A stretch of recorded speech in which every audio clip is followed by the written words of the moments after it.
Hi guys, it's Emily, the Minimalist Mama, and today I'm going to tell you 5 things you must do before you start to organize.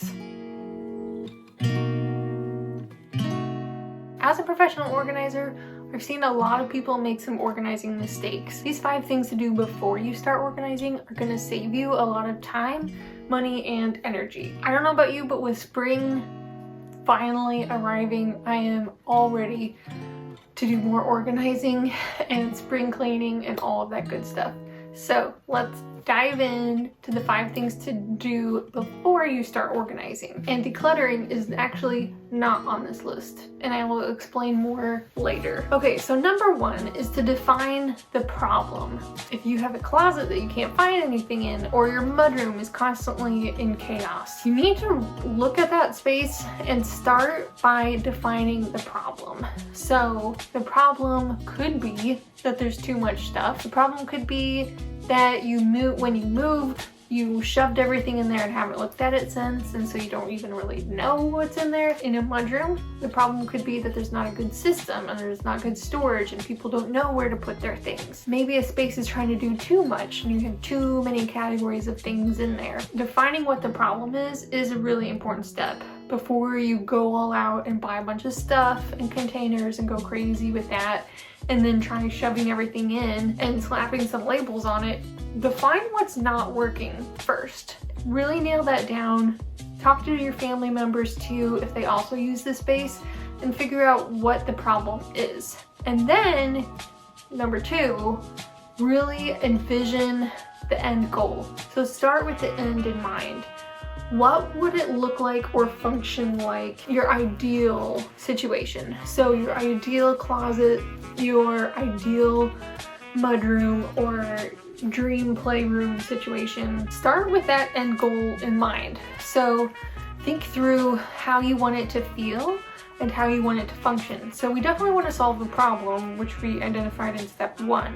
And then number 2, we can think through how we want it to look and how we want it to feel. And that's really going to help guide us through our organization process. This will help us determine whether we like visual organizing solutions, where like a pegboard where you can see everything, or we prefer hidden storage solutions like opaque bins with labels on them, or some kind of combination between the two where we don't want everything out but we do want it easily visible, so we go with clear bins. Start with the end goal in mind. Think through how you want this space to function. Do you need to remove furniture? Do you need to add furniture? Do you need to add hooks on the wall? Do you need to demo a closet? Think through all of those things before you start organizing. So we've defined the problem. We're starting with the end in mind.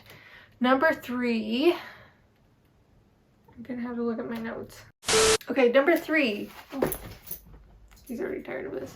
Number 3 is to keep an open mind. So yes, we define the problem, we have our vision for how we want the finished space to look and feel, but keep an open mind, because you might be surprised what you discover as you go through the process. You might think you need to do a total demo and overhaul of your mudroom, when actually, as you're going through it, you realize you actually have everything you need. You just had too much stuff and you need to pare down, or you just need to reconfigure your system and how it's functioning. And maybe it just needs a couple little tweaks to be exactly what you need. As you're going through the process, you may have a light bulb moment where you realize that if this goes here, then this will go here, and it all comes together in a way that you wouldn't have expected. Okay, so number 4 is measure. Measure your space, especially before you go buy anything. If you're gonna buy something, measure, measure, measure, measure. Measure your shelves, measure the height of your shelves, measure your room space. If you're gonna put any furniture in there, or benches or cube units or anything like that, measure. Really, that could have been like all 5 tips in this video. Measure, measure, measure, measure, measure. It just saves so much time and stress and headache. So measure.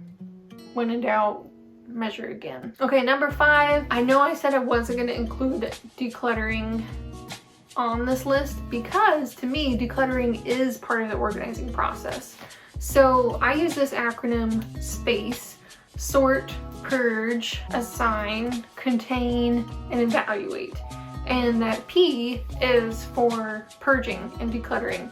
But before you really get into decluttering, it helps to start with sorting. And this will save you so much time and be so much more efficient than if you just go little bit by bit around. Sometimes in a room you have to do that. You have to just start in one corner and work your way through. But if you can start by sorting everything out, just start with one dresser and just sort out the stuff in that dresser. If you have some tomato sauce cans in your kitchen, but you have others in your pantry, sort it out by putting it all together first, and you'll save so much more time. I can't tell you the number of times where I'm helping somebody go through their closet and we think we've done all of the sweaters and we've moved on to other categories, and then we find another tote full of sweaters and we gotta bring all of the other sweaters back out, reevaluate them, and adds a lot more time to the process than if you just do a thorough job of sorting everything initially. And when I say sorting, I just mean putting like things with like. So you could put all of your short sleeve shirts together. You could put all of your sweaters together. You could go into micro categories where you have all the blue sweaters together. Start with bigger categories and then you can break it down as needed. Maybe a little bit tricky on my part because I said I wasn't going to include decluttering in this list, but I do have a decluttering guide. It's a free guide. It's over 20 pages long. It has some of my best tips from organizing many clients' homes and my own home. Things that I've learned to experience on my minimalist-ish journey. It's all in there along with checklists for every room. So if you want to do some spring cleaning this year, this is really handy to have because you can go through each room and go through that checklist and declutter each of those areas in each space. So it's called Declutter Your Life. And it doesn't just deal with your home, it also goes into social media and dealing with feelings of comparison and mom guilt and all of that kind of stuff. So it's not just your physical house, but it also dives into this deeper level, which I find they're very connected. Your physical environment and surrounding, it's very much a reflection of your inner world. I hope you get a lot out of that guide. I hope you enjoyed this video.